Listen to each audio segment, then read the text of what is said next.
Olá, pessoal! Bom dia! Tudo bem com vocês? Na medida do possível, a gente tem que tentar estar bem equilibrado aí para continuar os nossos estudos e a nossa preparação.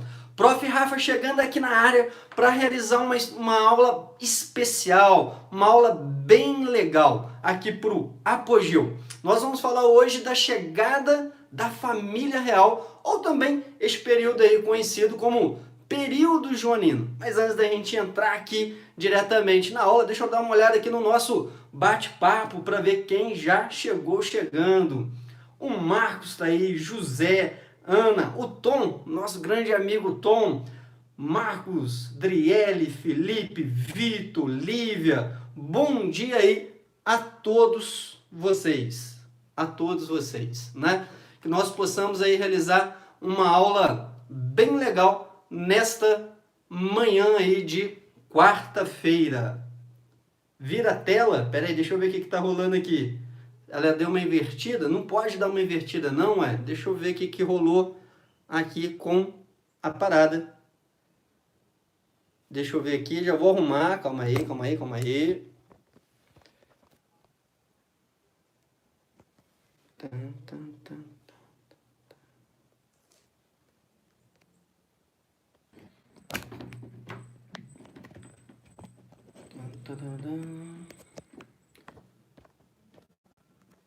E agora? Foi? Deu certo aí? Deixa eu ver aqui, porque o retorno demora um pouquinho.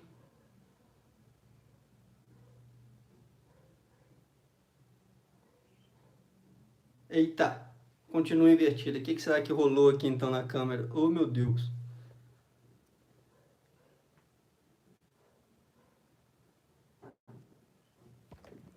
Vamos lá.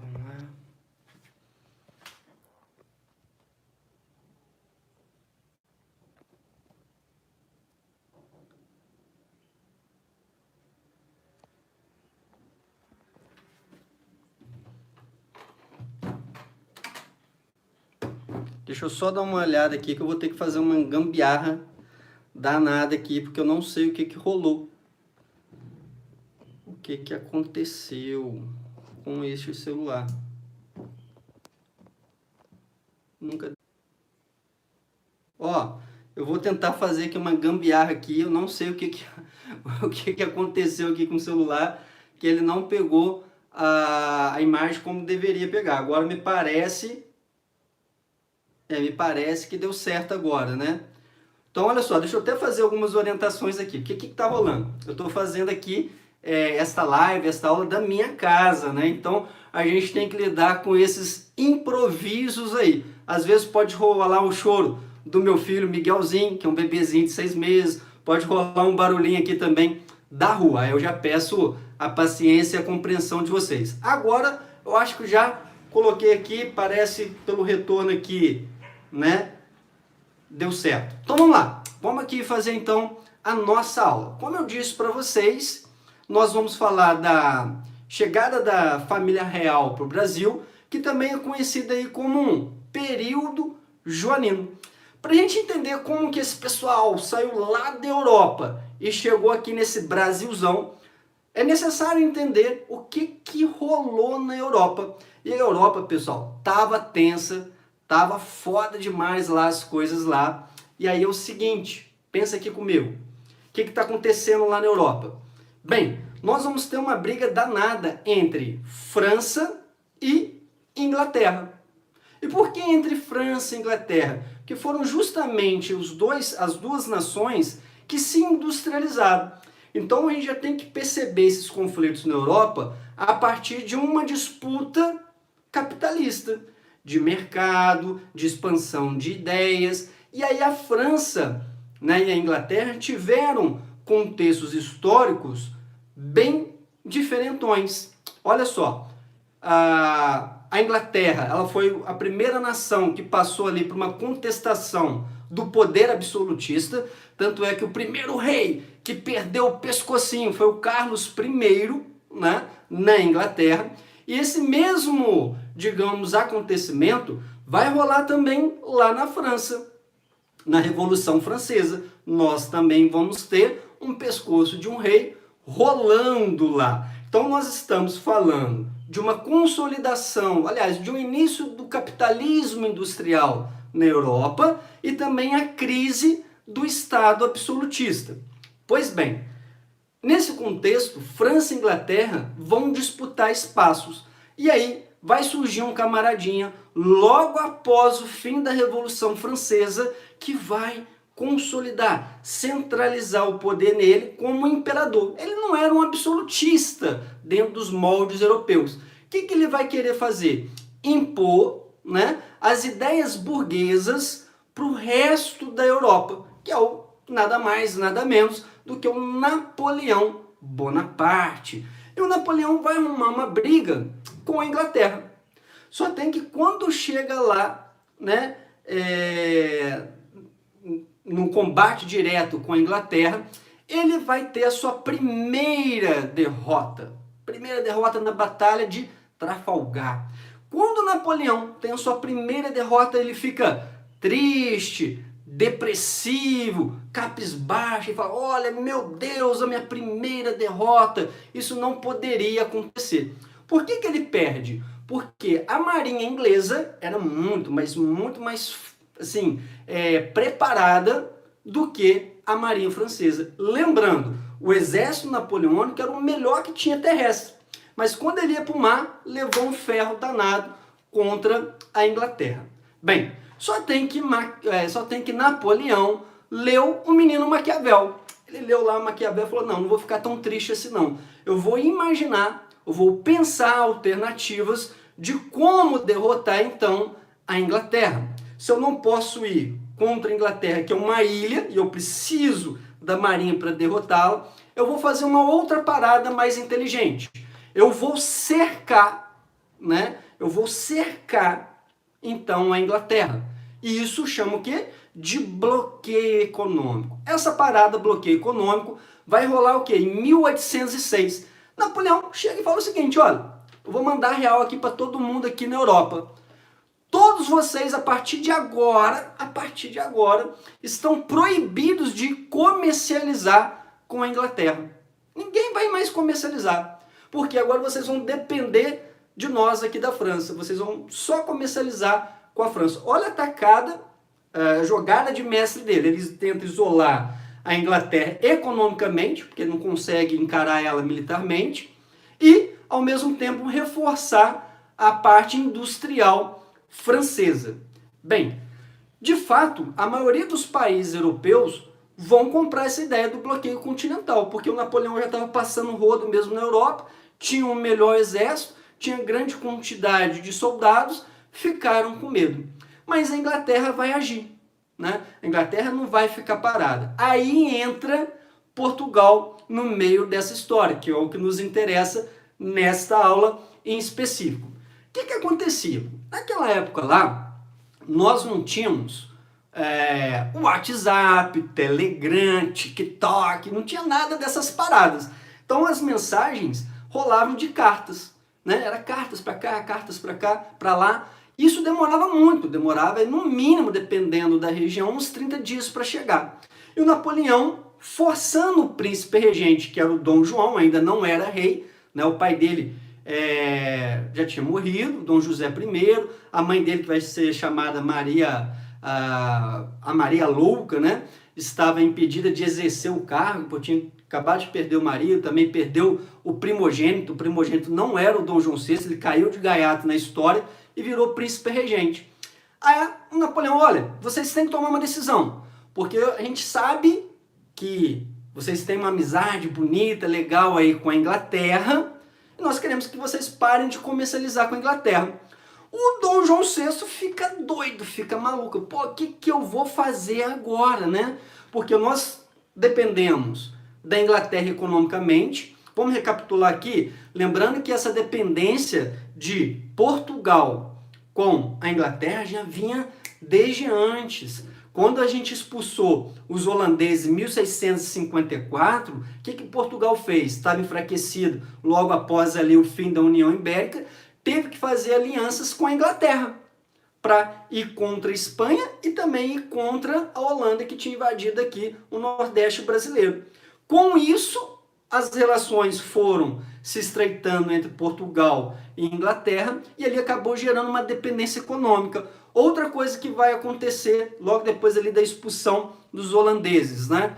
Em 1703 vai rolar o famoso Tratado de Mituim, aquele de panos e vinhos, que Portugal vai levar um ferro danado e ali gera uma dependência econômica com os ingleses. O que era o Tratado de Panos e Vinhos? Portugal se comprometia em vender vinhos e azeites a um preço mais barato para a Inglaterra, e a Inglaterra, já trabalhando com manufaturas, ia vender suas manufaturas para Portugal com preço mais em conta. Bem, numa proporção aí de balança comercial, quem que vai levar vantagem nessa parada? É claro que a Inglaterra. Então, a dependência, a relação de Portugal com a Inglaterra já vinha desde meados do século XVII. Então, imagina a preocupação de Dom João VI.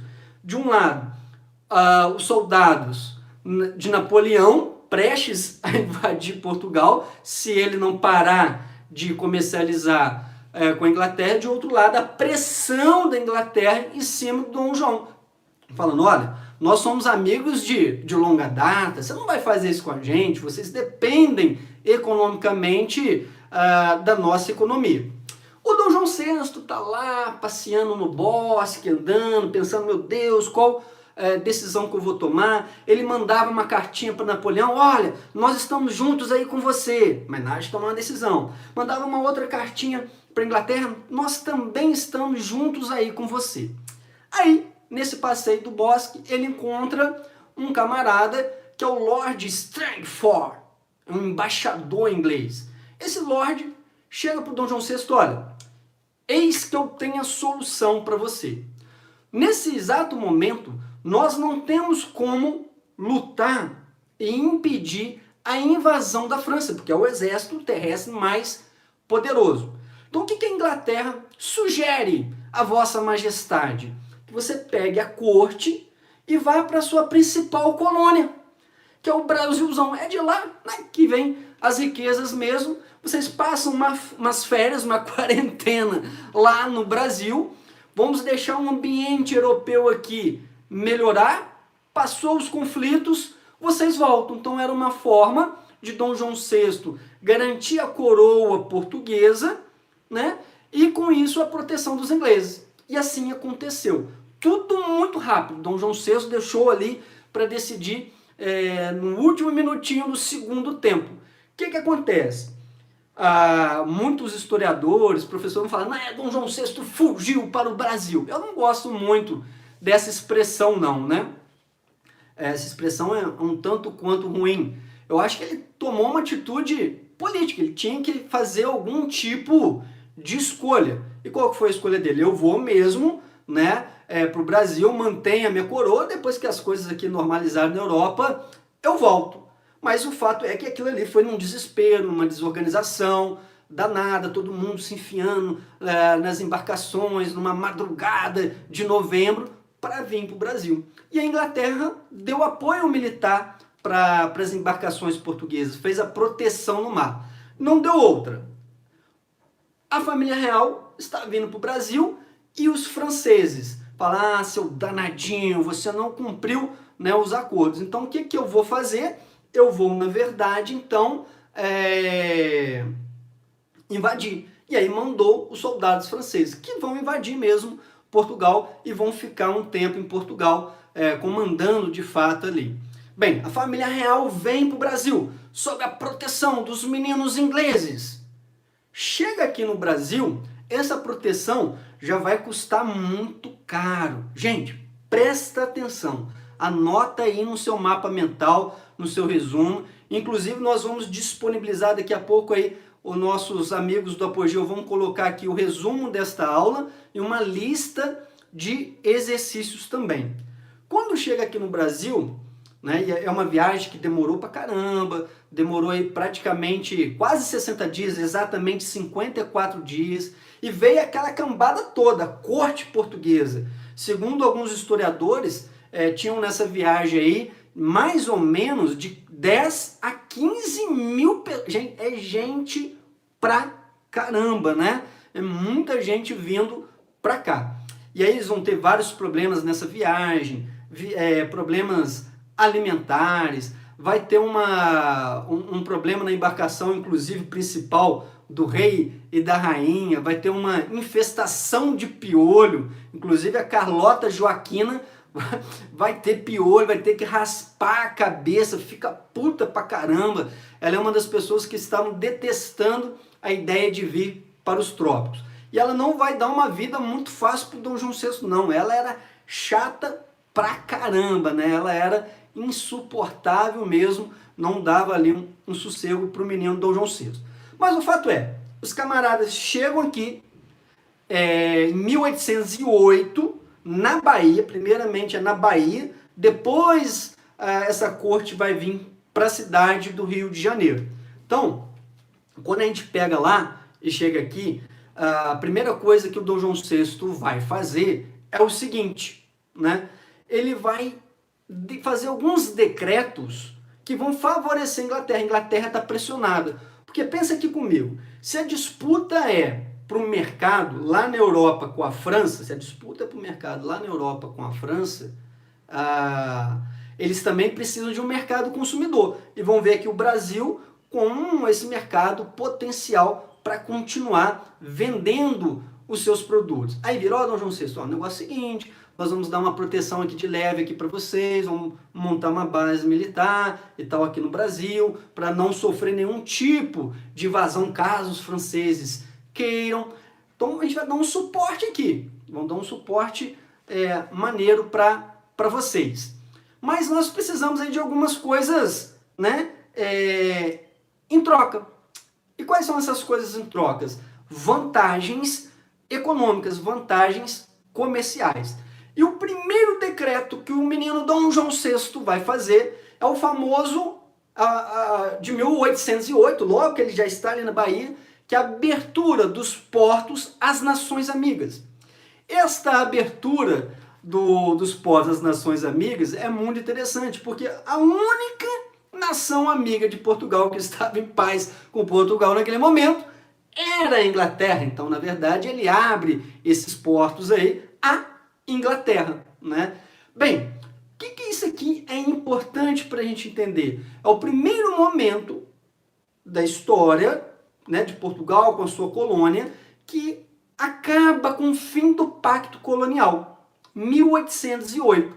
Por isso que a abertura dos portos às nações amigas, ele traz aí uma característica importantíssima, porque agora a Inglaterra vai poder comercializar diretamente com a colônia. Família real ainda vai fazer um outro decreto, que na verdade é um alvará, que é um alvará de 1º de abril de 1808, ainda estava na Bahia, que libera a produção de manufaturas, que era proibido no Brasil, pelo um alvará de 1785 da mamãe do Dom João VI. Então aqui já vem mudando algumas coisas. Mas, prof. Rafa, isso modificou alguma coisa? O Brasil se tornou industrial após esse alvará? Merda nenhuma. Não aconteceu nenhuma modificação drástica após esse alvará. Não houve um incentivo. Até mesmo porque não tinha como concorrer com os produtos ingleses, que eram mais baratos e com uma maior qualidade. A gente não tinha uma produção aqui de manufaturas. Bem, agora, essa família real, essa corte que estava lá na Bahia, vem para o Rio de Janeiro. Aí as coisas começam a ter um outro tom. Veja bem comigo aqui. O Rio de Janeiro era uma cidade que tinha mais ou menos, segundo alguns historiadores, de 50 mil a 60 mil habitantes. Era uma cidade pacata, sem praticamente ali ninguém. Isso vai trazer várias modificações. Dentre elas, até mesmo econômicas. Vamos começar pelas econômicas para depois a gente passar para as políticas e sociais. Aqui no Rio de Janeiro, ele já vai fazer mais 2 decretos, ou 2 tratados. O primeiro tratado é o famoso Tratado de Comércio. Todos vocês aí já ouviram em algum momento este tratado. Por quê? O Lord Strangford fala, olha, Dom João VI, nós precisamos aí né, estreitar os nossos laços econômicos, melhorar as condições. Olha só o que o Dom João VI vai fazer neste tratado de comércio. Todos os produtos que chegavam de fora e entravam no Brasil tinham que pagar uma taxa, como acontece hoje, a taxa aduaneira, né? E aí ele fala o seguinte, para os produtos vindos da Inglaterra, os ingleses vão pagar 15%. Os produtos vindo de Portugal vão pagar 16%. Olha só, 1% a mais do que a Inglaterra.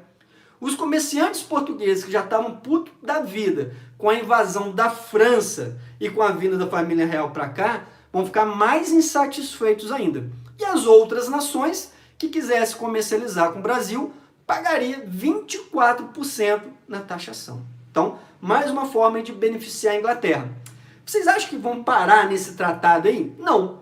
Vai rolar um outro tratado no mesmo ano, de 1810, que tem até um nome muito bonitinho. É o Tratado de Aliança e Comércio. Olha que bonito. Aliança e Amizade. O outro que é o Tratado de Navegação e Comércio. Esse é de Aliança e Amizade. Um nome muito bonitinho, mas que vai dar um ferro danado no Brasil. Os ingleses viram e conseguem colocar neste tratado o seguinte. Ele vira e fala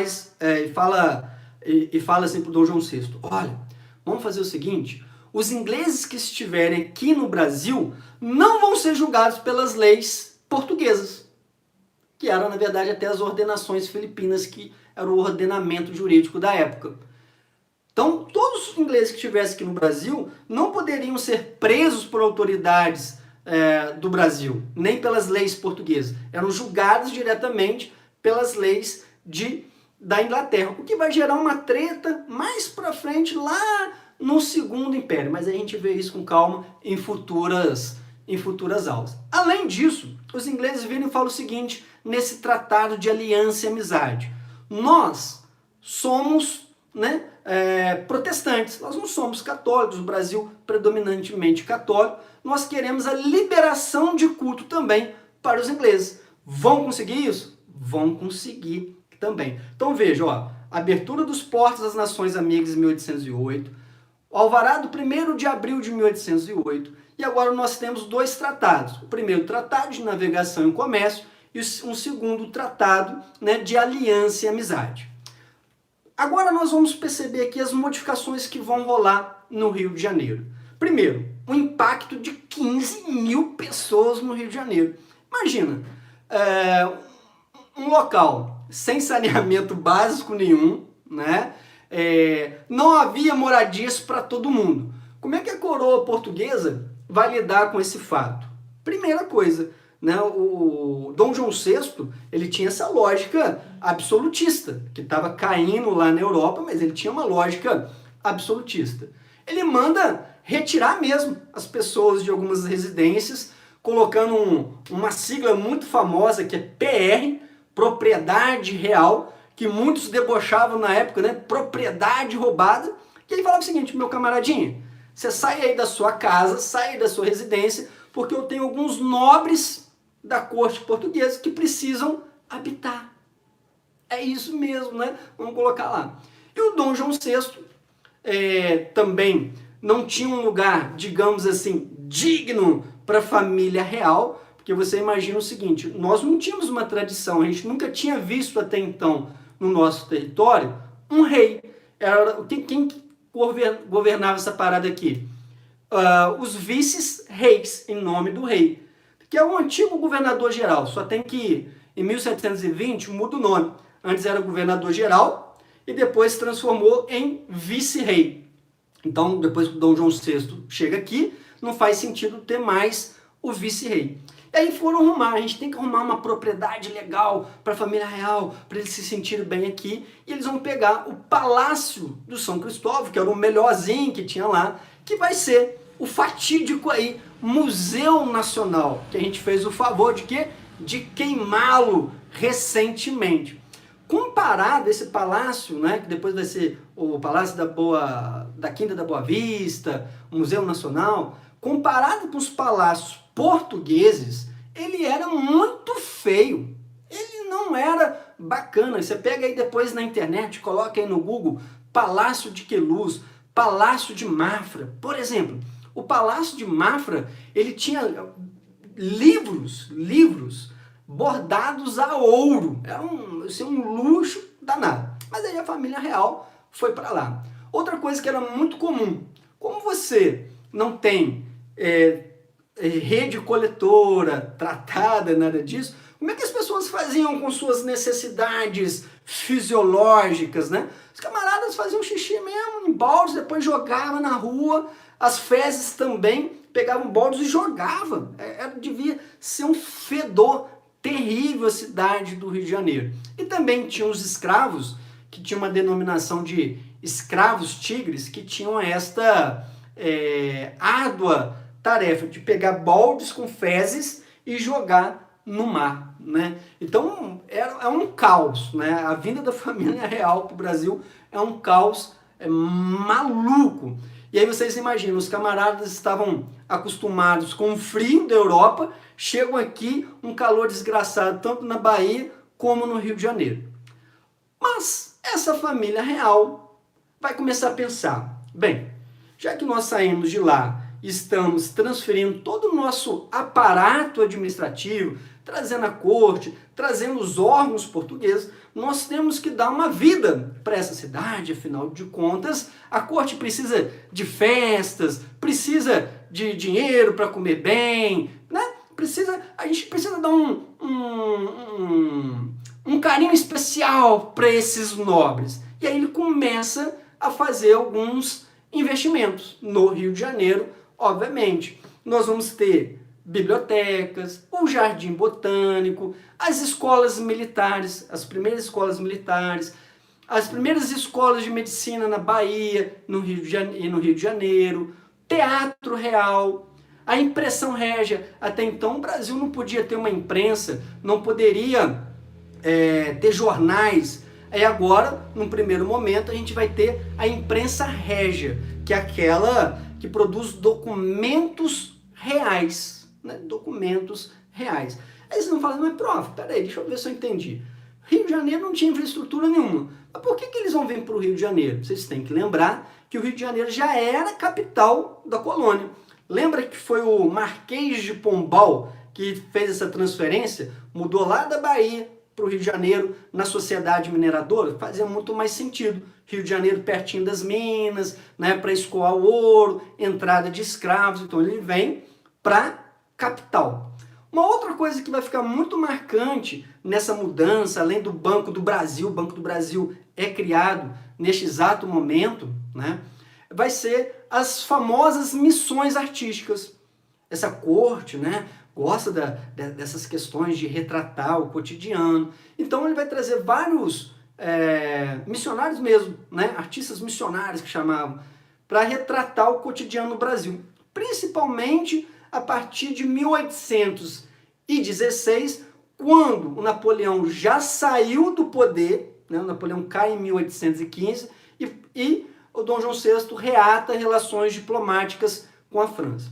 Um dos principais que vão retratar esse cotidiano no Rio de Janeiro, de como as coisas funcionavam, a vida do mundo escravocrata, vai ser o Debré. Eu até tenho aqui um livro, vou mostrar para vocês, do Debré. É esse tamanhozão aqui, ó, parece uma bíblia mesmo.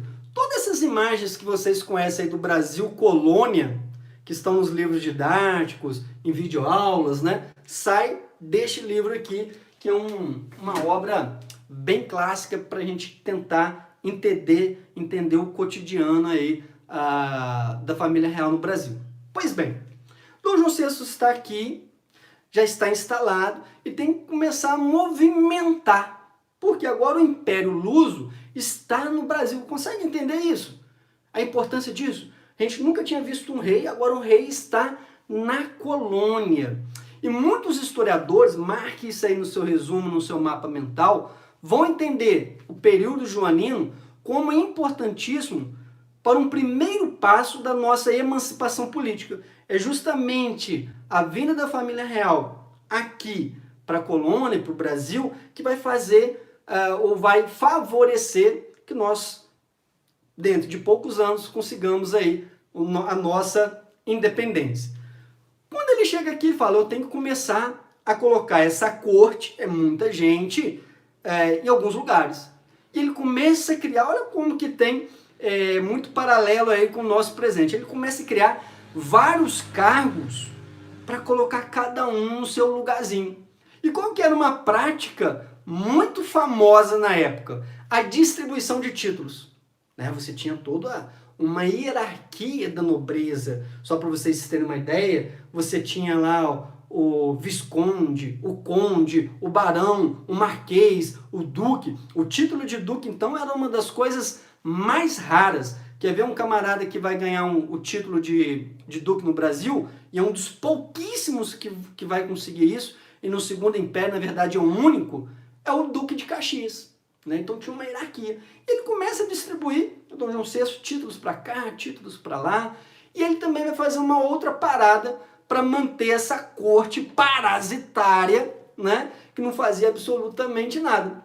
Ele vai ter que elevar os impostos. Não só elevar os impostos, como criar novos impostos. Afinal de contas, manter essa estrutura no Rio de Janeiro e todas essas modificações que eu falei, cultural, para parecer, se assemelhar à Europa, eram bem custosas. O que vai rolar? Uma treta danada. Vocês acham que as outras províncias, né, também já tinha acabado a fase de capitanias, lá com o Marquês de Pombal, e agora nós chamamos aquelas antigas capitanias de províncias. As províncias vão ficar assim, olha que legal, que bacana. O pessoal estava puto da vida com a vinda da família real para cá, porque tinham perdido propriedades no Rio de Janeiro, tudo era em torno da família real, as outras províncias ficaram esquecidas e, pior, começou a aumentar os impostos e criarem outros. Um exemplo de imposto que o Dom João VI criou é a origem, né, a sementinha do IPTU. A sementinha do IPTU foi criada lá pelo Dom João VI. Bem, a província que ficou mais bolada com a vinda da família real para o Brasil, nada menos, nada mais do que Pernambuco, que já tinha ali um histórico de várias revoltas, né? Um histórico do pensamento liberal de uma forma mais propagada. Eles vão falar, olha, não vem com esse papo que tem que aumentar imposto, não. Quem gosta de ficar pagando imposto sem reclamar é esse pessoal do século XXI aí. A gente não gosta de pagar imposto. Então os caras vão montar um movimento para romper com a coroa portuguesa. É um movimento emancipacionista, separatista mesmo, que vai ser chamado de Revolução Pernambucana. E isso explode em 1817, em Pernambuco. Eles conseguem tomar o poder da província, vão montar até uma lei orgânica, algumas diretrizes mais liberais, de liberdade do pensamento, liberdade de imprensa. Alguns apontavam para o fim da escravidão, mas não vai dar certo, porque o Dom João VI vai reunir soldados, né, tanto saindo do Rio de Janeiro como da Bahia, e vai conseguir ali colocar uma derrota a esses revolucionários de Pernambuco. Então, derrota ali, eles não vão conseguir nem durar 60 dias, na verdade, este governo em Pernambuco. Mas foi uma tentativa. Bem, Dom João VI está tendo vários outros tipos de problema, não somente com a província de Pernambuco. A Inglaterra está falando aqui no ouvidinho deles. Fala assim, olha, veja bem, Dom João VI, nós precisamos que você faça uma parada aí. Qual é a parada que a gente precisa que você faça? Nós somos uma potência industrial, né? A Inglaterra. Bem, e uma potência industrial não combina com o mundo escravocrata. Porque qual que é a mão de obra no mundo capitalista? A mão de obra livre, assalariada. Então, o mundo escravocrata não combina com essa mão de obra necessária no capitalismo. Então, nós vamos pedir carinhosamente, Dom João VI, para que você acabe com o tráfico atlântico, né? que não compra mais escravos vindo da África, não faça mais esse comércio. O Dom João VI fala, tá, beleza, vamos pensar nessa parada, mas ele nunca tomou uma atitude, né? Ele não vai acabar com o tráfico atlântico, isso só vai rolar em 1845, né? Por quê que ele não faz isso? Por dois motivos. Primeiro, que ele precisava do apoio da elite aristocrata do Brasil, e o comércio mais rentável que existia era o comércio de escravos. E esta pressão da Inglaterra vai rolar ao longo dos anos, né? Nós vamos ter lá no período, com Dom Pedro I, quando Dom Pedro I reativa, reforça os tratados de 1810, a Inglaterra pede novo para o fim do tráfico atlântico. Quando a gente chega no período regencial, o Diogo Feijó vai até acabar com o tráfico atlântico, mas era até uma lei que chamava Lei para Inglês Ver, porque não foi colocada em prática, e aí é só em 1845 mesmo, com a Lei Eusébio de Queiroz, que a gente tem o fim do tráfico atlântico no Brasil.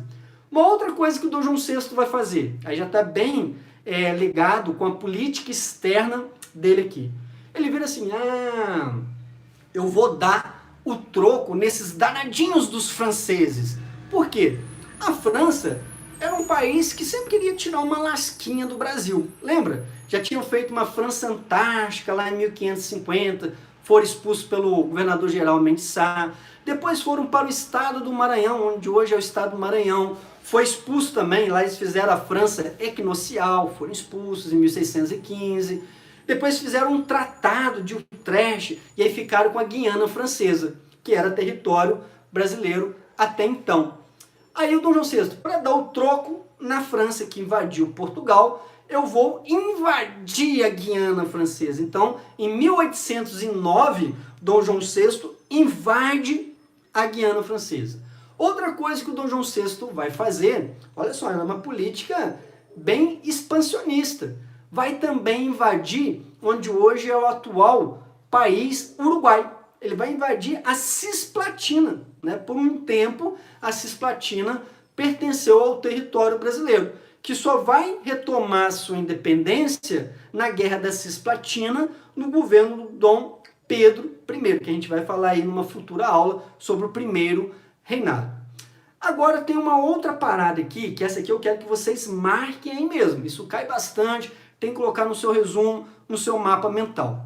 Nós vamos ter uma outra grande modificação. A primeira foi em 1808, quando acabou o pacto colonial, quando acabou o exclusivismo comercial. E temos uma outra modificação em 1815. O que vai acontecer? 1815 é uma data, assim, cabulosa. Por quê? O Napoleão perde, ele já tinha voltado lá naqueles governos 100 dias, ele perde novamente, e agora a Europa olha para a França e fala, nós temos que restaurar o poder absolutista na França. Nós temos que restaurar esse poder absolutista. E aí, uma das principais nações absolutistas que queriam acabar com o avanço das ideias burguesas que Napoleão expandiu, faz o Congresso de Viena, né? Juntando ali Prússia, Rússia, Áustria. A Inglaterra entrou? Não, a Inglaterra não entrou, pessoal. Embora a Inglaterra tivesse um grande interesse em derrubar a França, ela não era absolutista, ela foi a primeira nação que acabou com o absolutismo. Então, Prússia, Rússia e Áustria se encontram nesse Congresso de Viena para deliberar o que iria acontecer com a Europa pós o fim de Napoleão. Aí os caras sentaram lá, tomaram umas aqui, tomaram umas outra lá e decidiram o seguinte: nós vamos fazer duas modificações para conseguir a restauração do absolutismo na Europa. Primeiro, vamos estabelecer o princípio da legitimidade e o princípio do equilíbrio europeu. O que era o princípio da legitimidade? Todas as coroas que caíram a partir da invasão do Napoleão, igual aconteceu em Portugal, igual aconteceu na Espanha, poderiam retomar a sua coroa desde que estivessem no seu país de origem. E o princípio do equilíbrio europeu eram definições para que não acontecesse de novo uma nação preponderando militarmente as outras, igual a França fez. Bem, o que vai implicar isso em Dom João VI? Olha só, Dom João VI estava onde? Onde que estava o menino Dom João VI? Ele estava em Portugal ou no Brasil? No Brasil. Então, pelo princípio da legitimidade, era necessário que o Dom João VI voltasse para Portugal para, pegar ali a coroa portuguesa. Mas o Dom João VI, diferente da sua esposa Carlota Joaquina, vai falar, não, eu não quero voltar para Portugal, eu vou continuar aqui no Brasil. Vou continuar governando aqui no Brasil. E como é que ele vai conseguir fazer isso? Ele chega lá para os ingleses e fala, olha, eu sei que vocês têm aí uma amizade muito legal com a Prússia, com a Rússia e com a Áustria. Eu não vou voltar para Portugal, até mesmo que lá em Portugal o pessoal está insatisfeito pra caramba comigo, porque ao longo desse tempo que eu estou no Brasil, eu fiz vários atos, tomei várias medidas que gerou uma autonomia administrativa para o Brasil, então eles estão, assim, muito chateados aqui comigo, e eu não vou voltar para Portugal. Aí a Inglaterra conversa lá, com a Prússia, com a Rússia e a Áustria, e encontra uma saída. Qual que foi a saída? Dom João VI, que agora é rei, ele realmente vai ser empossado numa cerimônia até muito bonita, pomposa. Em 1816, ele deixa de ser príncipe regente e passa a ser rei. E aí ele vai elevar o Brasil a Reino Unido de Portugal e Algarves, que era uma região de Portugal. Então, o que acontece aqui em 1815? Com a elevação do Brasil a Reino Unido de Portugal e Algarves, o Brasil, pessoal, deixa de ser colônia. Deixa de ser colônia. Então, isso é muito importante. Em 1808 acabou o Pacto Colonial. Em 1815, o Brasil deixou de ser colônia. Então, aqui fortalece mais um passo para a emancipação política que vai desdobrar no nosso processo de independência. Bem, Dom João VI vai ter uma vida boa aqui? Não, não vai ter uma vida legal não. Por quê? O pessoal lá de Portugal, a burguesia que ficou, a parte da aristocracia que ficou em Portugal, começa a falar, não, beleza, Dom João VI, você está ferrando a gente. Você melhorou todas as taxas para a Inglaterra, nos prejudicando aqui no comércio. Agora você levou o Brasil a Reino Unido de Portugal e Algarves e não quer voltar para Portugal para tomar a sua coroa, para administrar um reino. O que está acontecendo aí com você, cara? E essa insatisfação vai ficar tão forte, tão intensa, que os caras vão fazer a famosa Revolução Liberal em 1820. Começa um movimento para pressionar o Dom João VI a voltar para Portugal. E, na verdade, eles vão conseguir. Eles vão conseguir fazer isso, Eles vão até cercar o palácio de Dom João VI, forçando ele voltar. Só tem que o Dom João VI vai ter uma jogada de mestre. Por isso que eu falo, o pessoal fala assim, o Dom João VI é um bobão, é um glutão que só pensa em comer. Não, o cara, ele era esperto. Dentro das possibilidades que ele tinha, ele era bem esperto mesmo. O que ele vai fazer? Tudo bem, já que não tem mais condições de eu ficar aqui no Brasil, eu vou voltar para Portugal, até mesmo para acalmar os ânimos. Dentro dessa Revolução Liberal, o pessoal pediu para ele aceitar uma Constituição. Lembra que é um contexto de desmanche do absolutismo, e uma dessas formas de desmanchar, mudar o governo absolutista, era fazer com que o rei aceitasse a governar sob leis, sob uma Constituição, diminuindo o seu poder, deixando de ser absolutista. Da mesma forma que aconteceu na Inglaterra e na França. Então ele volta para Portugal e fala, beleza, eu aceito aqui, vou respeitar a Constituição que as cortes que foram criadas a partir da Revolução Liberal deliberaram, mas o que ele faz? Ele deixa o menino Dom Pedro I no Brasil. Olha a sacada dele. Eu volto, vou tomar aqui a coroa, vou assumir a coroa portuguesa, mas deixo o meu filhotinho lá no Brasil, que pode continuar tendo as mesmas ideias que eu vinha implementando ali na ex-colônia. Então, meus amigos, eu termino aqui a nossa exposição teórica e agora eu vou dar uma olhada aqui no bate-papo para ver se não rolou alguma dúvida, se alguma parte não ficou bem explicada. Pode colocar a sua dúvida, que nós ainda temos aí 15 minutos, né, para a gente fechar a nossa aula. Deixa eu ver aqui o que rolou. O nosso amigo Felipe, boa aula. Lohan, Larissa. Alguém aí está com alguma dúvida? Manda aí. Nós temos ainda um tempo aí. Eu gostei bastante. Show de bola. Obrigado. Olha, esta aula serve para os nossos alunos da medicina do terceiro ano e também das carreiras militares, porque todos esses cursos aí nós temos a história do Brasil. Opa, fico feliz aí que vocês tenham gostado, show de bola. Então olha só, para a gente ir encaminhando aqui para o nosso finalzinho, o que nós vamos fazer? Lá na nossa plataforma do Apogeu, eu já liberei lá um módulo 4 e um módulo 5. Ao longo dessa semana e da próxima, eu vou gravar também aí um módulo 6, um módulo 7, um módulo 8 e um módulo 9. E nós vamos dando continuidade aqui nas nossas transmissões ao vivo, que também depois vai ficar aí disponível para vocês na plataforma. Continuarem com foco total, estudando muito. Deu para entender tudo? Um resumo. O pessoal aqui do Apogeu não disponibilizou o resumo, não?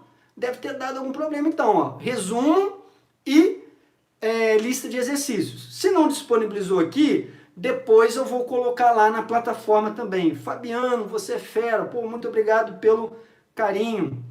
A Ana Luísa, explica o alvará? Explico. Ainda temos aí um tempo para explicar o alvará. Então, olha só. Nós, Luísa, tivemos em 1785 um alvará da mãe do Dom João VI, que era a rainha Maria I, casada, né, com Dom José I. Mas o Dom José I vai morrer, então ela assume.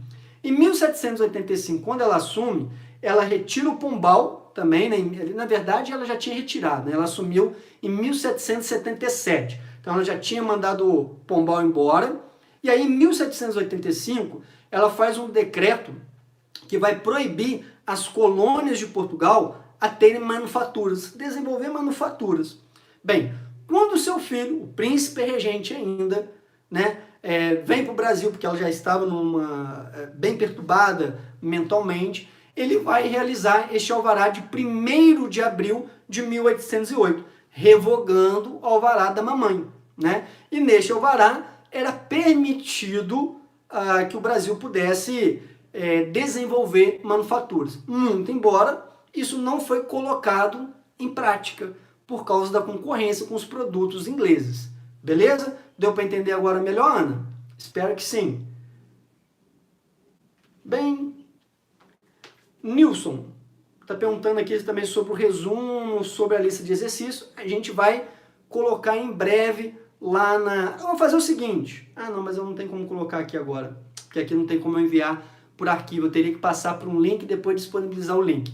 Mas lá na nossa plataforma vai ficar aí disponível todos os materiais. Pode chegar junto lá que vai ter muita coisa boa aí para vocês. Pessoal, eu vou ficando por aqui. Agradeço em nome do Apogeu a presença de todos vocês pelo carinho, pela dedicação, que nós possamos continuar estudando bastante. Fica ligado aí na agenda, nas redes sociais do Apogeu, porque nós vamos divulgar as próximas transmissões ao vivo. Os professores estão aqui preparando aulas bem legais para vocês, para cada um aí continuar estudando com força total. Um grande abraço e um bom dia a todos.